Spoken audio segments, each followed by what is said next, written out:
திடீர்னு இன்னைக்கு முருக பக்தர், அவங்க முருகனுக்கு மேல பக்தி வந்துருச்சு. அங்க போனா ராமர் பக்தர், பீகார் போனா கிருஷ்ண பக்தர், மகாராஷ்டிரா போனா விநாயகர் பக்தர், மேற்கு வங்கம் போனா காளி பக்தர், தமிழ்நாட்டுக்கு வந்தா முருக பக்தர், கேரளாவுக்கு போனா ஐயப்ப பக்தர். எத்தனை வேஷம் போடுறான் பாருங்க பிஜேபி காரன் மக்களை ஏய்ப்பதற்கு. என்னைக்காவது அடிப்படை உரிமை கேட்டு போராடி இருக்கிறானா? குடிநீர் வசதி கேட்டு போராடி இருக்கிறானா? மனைப்பட்டா கேட்டு போராடி இருக்கிறானா? ஆரம்ப சுகாதார நிலையம் கேட்டு போராடி இருக்கிறானா? பள்ளிக்கூடம் கேட்டு போராடி இருக்கிறானா? கல்லூரி கேட்டு போராடி இருக்கிறானா?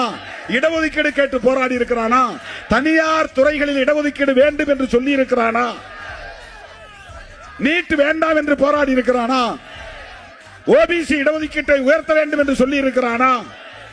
மதமாறியவர்களுக்கு இடஒதுக்கீடு வேண்டும் என்று சொல்லி இருக்கிறானா? திடீர்னு முருக பக்தன் என்ன கேட்டான்? முருக பக்தன் என்ன, பழனிக்கு போனா அவனுக்கு அங்க பஞ்சாமிர்தம் கிடைக்கும், வாங்கி சாப்பிட்டு வர போறான், இங்க இருந்து நடந்து போறான். முருக பக்தனுக்கு ஒரு கோரிக்கையுமே இல்லையே, நீ எதுக்கு முருக பக்தன் மாநாடு நடத்துற? இதுதான் சனாதன புத்தி, உத்தி, அரசியல். இந்த மக்களை மதத்தை சொல்லி மயக்க பார்க்கிறார்கள். தலித்துகளை இந்துக்கள் தானே.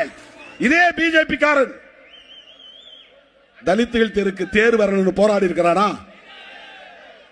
மேல் பாதியில கோயிலை திறக்கணும்னு போராடி இருக்கிறானா?